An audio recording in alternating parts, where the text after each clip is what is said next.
everyone! Hello mga ate!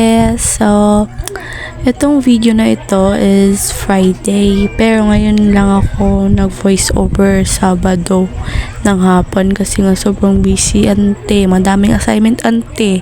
Alangan naman mamaya pa yan. Schedule is Sunday daw ipapasa via picture na lang, diba?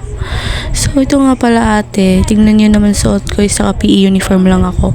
Kasi nga gawa nga ng Friday, so mag-PE uniform kami. Pero sayang talaga ate, nung umaga kasi, kahapon kasi ng umaga, pagpasok ko sa school, sinarang ako ng guard. Kasi nga sabi niya, ba't daw ako naka-blue? Sabi ko naman, guard, Friday ngayon. Tas nagtanong din ako sa teacher ko na pwede ba mag-Moppy t-shirt. Tas sabi ng advisor namin, pwede daw. Pero nagtataka ako ante, pinagbawalan kami ng guard. Diba? Nakakaumay. Pero buti na lang nandun yung ST teacher namin, pinapasok kami. So sabi ng ST teacher namin, sa sunod daw, pag mag-PE kami is mag-uniform na lang na pagpasok. Then pag nasa loob na kami ng campus, doon na lang kami mag-change. Tapos yung pagka 10, kapon ito kapon ng alas 10, na sinabihan kami ng advisor namin na kinausap na lang daw niya yung guard. Actually, hindi daw nalaman ng guard na pwede na pala. Hindi po, nakaka-ubay ti. Napaya tuloy ko ante kasi madaming tao kahapon na nagtitingin sa amin. Kasi nga, nasa labas ako ante, siguro ilang oras bago kami pinasok. Buti na lang, yung cellphone ko is may load. Nakachat pa ako sa GC namin. Chinat ko yung teacher namin. So, ito nga palang, itong oras nga pala ito is math namin. Tignan nyo naman, nilagay ko sa baba yung cellphone ko habang nag-video kasi nga, math yan ante. Tapos yung math teacher namin is nagagalit kasi siya. Yung mga kaklase, ibang kaklase ko kasi is nag-outing ante, hindi pumasok sa school. Outing ate, kaya nakita nung ibang advisor namin na nag-mighty, so nag-report sila, diba? So mamaya-maya guys, pupunta yung mga parents nila para mag-talk sa mga ibang advisor namin. So syempre ate, yung math teacher naman ate, umusbong talaga yung galit, no? Ay nako, hindi na mahirap na ante madamay, kaya nagsusulat na lang tagaw. Ay actually, nagsusolve pala. So, fast forward na nga tayo mga aunties. Ngayon is recess na. Ito nga auntie, nagbibili nga kami. Actually, ang binili ko lang is ice candy din pastil, di ba?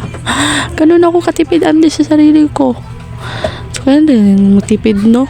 So, tingnan nyo natin, sabang init, no? So, tingnan nyo yung pag-video auntie, nasa baba, nasa kaliwa. Ganyan talaga ako auntie. So, ito na nga auntie, pabalik na kami sa room kasi nga may next subject pa, kaya nagmadali kami pumasok agad. Pero mga ante, yung pagmadali namin, wala palang teacher, umabsent pala, wala pala siyang excuse. Kaya ito, nakaupo ako sa harap, diba? So, fast forward na nga tayo ante, umuwi na nga kami. Pero hindi pa talaga ako uwi ante, kasi nga kakain pa kami sa labas. May schedule kami sa mga kaibigan ko kasi pag Monday and Friday, kakain kami sa labas. May isa sa amin is maglilibre. Pero hindi naman kalaki, diba? Like 20, ganun lang. So, basta Monday and Friday lang, 2 araw lang sa isang week, diba? So, ito nga is naglalakad nga kami. Buti na lang is yung panahon is sobrang ganda, hindi mainit. Habang nga naglalakad ako,